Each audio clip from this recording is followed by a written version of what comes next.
Hello?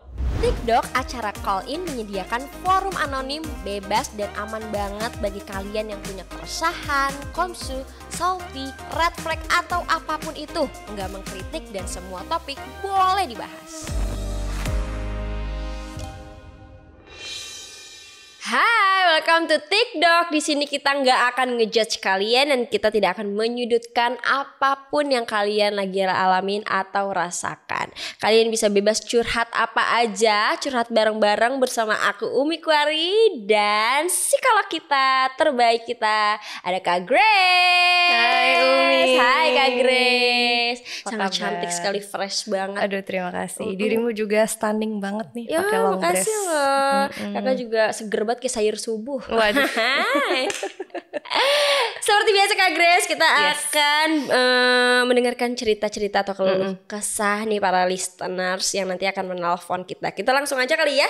Oke. Boleh ya? Boleh dong. Di caller kita yang pertama, ini ada Galuh, usianya 15 tahun dari Jakarta Barat. Ya ampun, Dede gemes. Halo Galuh. Hai Galuh. Halo Kak Umi, Kak Grace. Bisa Halo. cowok loh. Cewek ya? Ternyata perempuan ya. Iya, hai. Kamu mau cerita apa Galuh? Iya, Kak, sekarang kan aku kelas 3 SMP ya, dan aku mau ujian kelulusan saat ini. Iya. Aku punya guru di sekolah aku yang menurut aku ini terlalu toksik. Jadi mereka guru ini tuh maaf kata-kata kasar, sering kayak ngatain goblok, tolol, dan suka meremehkan muridnya gitu di dalam kelas. Terus kalau misalkan kayak dari teman-teman aku atau aku sendiri pun juga kalau pernah melakukan kesalahan di kelas dan malah disudutkan di depan teman-teman semua gitu loh Kak. Iya. Oh, bukan malah justru dibantu ya. Terus. Ya, kalau menurut aku ini kan kalau guru di sekolah itu kan sosok orang tua ya Kak, Benar. dan tidak pantas untuk melakukan seperti itu di depan murid-muridnya, di depan anak-anaknya gitu. Bukan yang kayak hanya sekali dua kali, bahkan setiap pelajaran pun kalau kita melakukan kesalahan atau kayak ya udah kita lagi belajar aja sering mengatakan kata-kata kasar seperti itu Kak. Oke. Dan aku di sini tuh pengen banget ngomong ke guru lain mengenai gurunya ini, tapi aku takut aku jadi nggak lulus karena nilai aku dibikin jelek sama gurunya ini. Oh ya. Memang ada ya guru-guru yang tidak semua guru, tapi ada oknum-oknum guru tuh yang menjadikan nilai sebagai ancaman. Kalau kamu berani Ya. ngelapor Nggak lulus. nggak nih. lulus gitu ya, nilainya jelek gitu.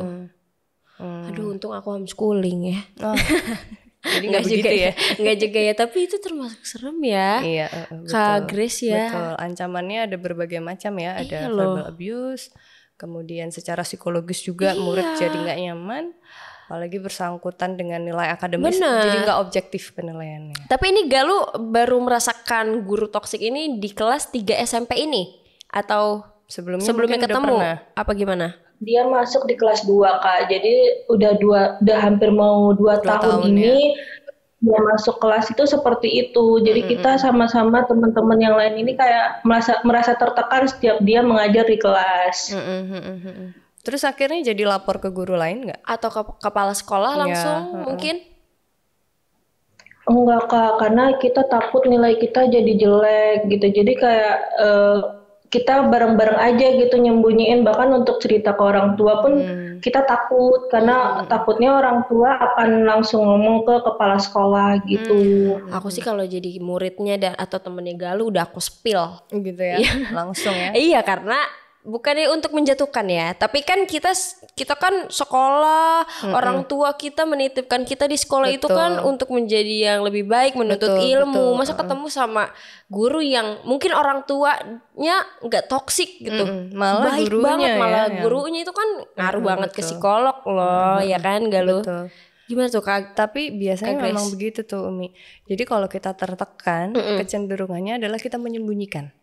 Karena ancaman itu membuat si korban ini jadi semakin didominasi terus, dikontrol terus nih sama pelakunya. Makanya nggak jarang perilaku kekerasan itu baru kebongkar berapa waktu setelahnya.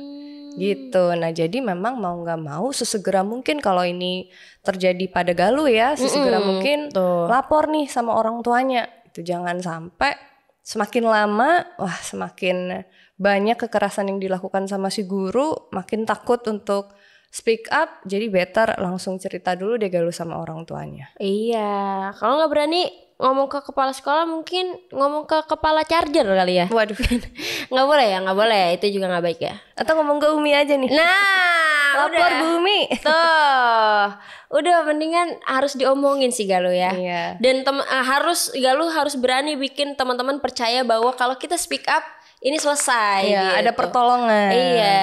Betul. Tapi teman-temannya Galuh lebih lebih ngedukung Galuh untuk ngomong ke guru lain atau malah justru juga kayak udahlah gitu. Kalau dari teman-teman semua sih kayak pada nyuruh diem aja dulu sih Kak, kayak karena kan kita udah mau lulus ya, jadi takutnya malah menghambat kita juga sih Kak.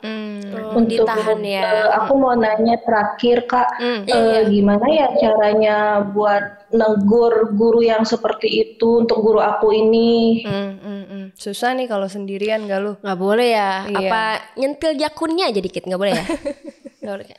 Oh, dicoba boleh sih kayaknya. Nggak boleh. Oh, nggak Cuma boleh. ngeselin soalnya Iya, ya. betul, Kalau gurunya betul. baik kita kan hormat sama Tapi orang tua kalau juga begini kan. ya, Begini. Tapi gimana kalau Kak Grace sendiri ngelihat dari psikolog gurunya tuh gimana?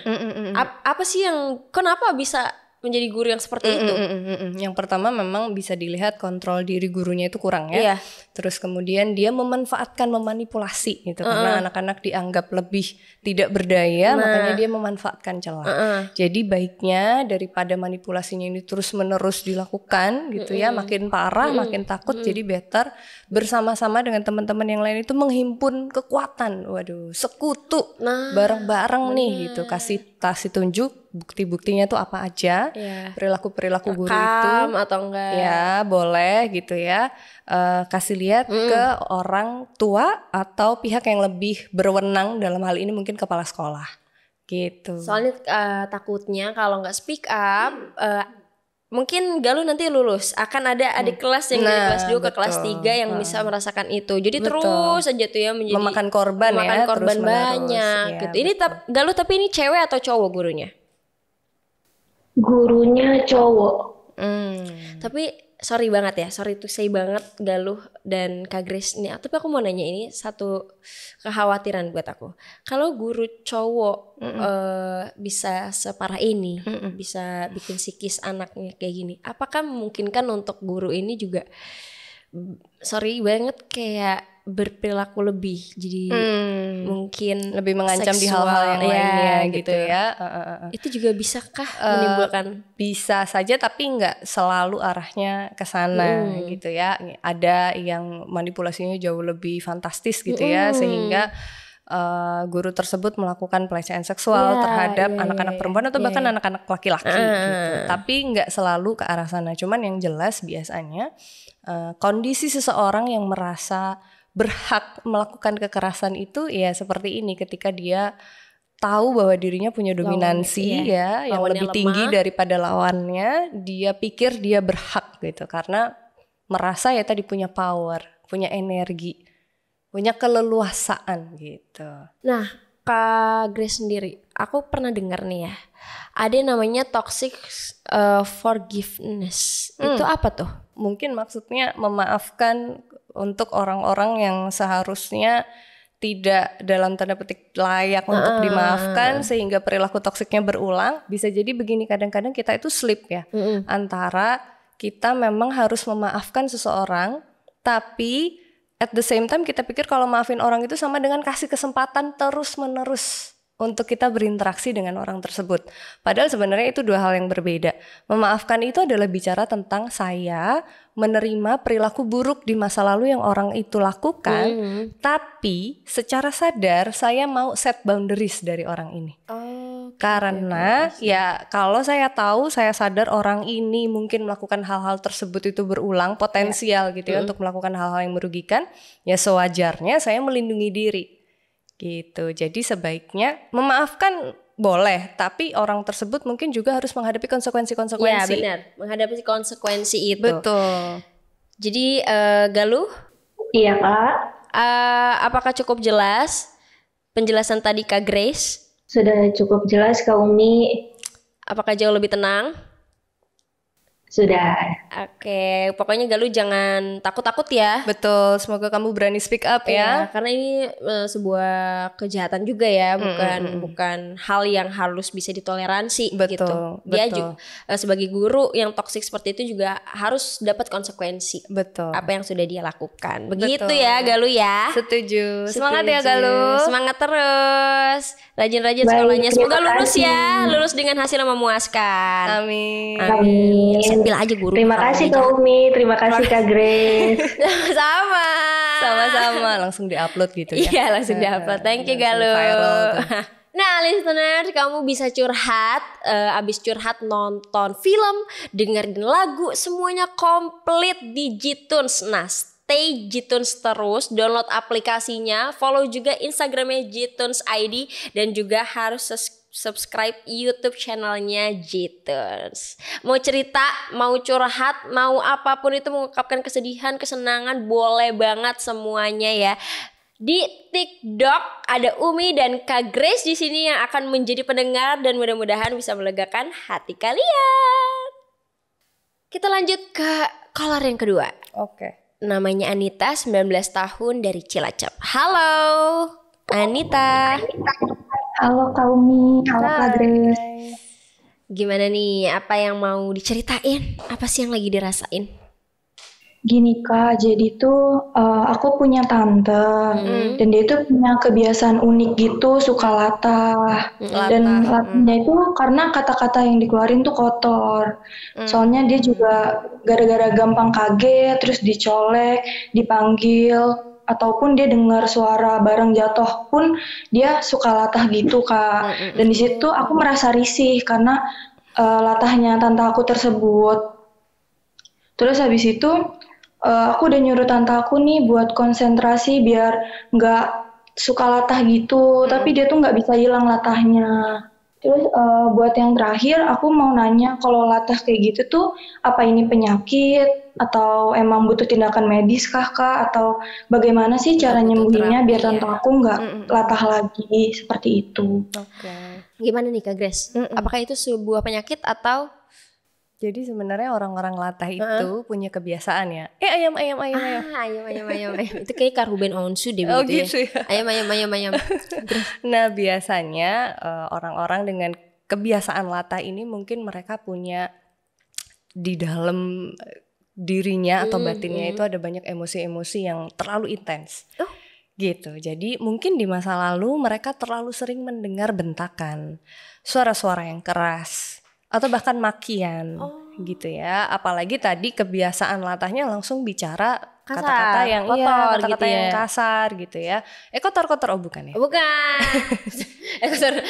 Kotor-kotor tuh binatang atau apa, betul, bukan betul. Umi gitu. Bukan ya. Bukan. Nah, jadi biasanya seperti itu. Mungkin di masa lalu terlalu sering mendengar bentakan atau suara-suara yang intens sehingga membuat mereka gampang kaget. Nah, gampang kaget itu ya mungkin saja akibat dari trauma. Karena biasanya trauma-trauma dengan suara atau dentuman yang keras, nah itu akan meninggalkan sensasi di tubuh tuh yang gak nyaman.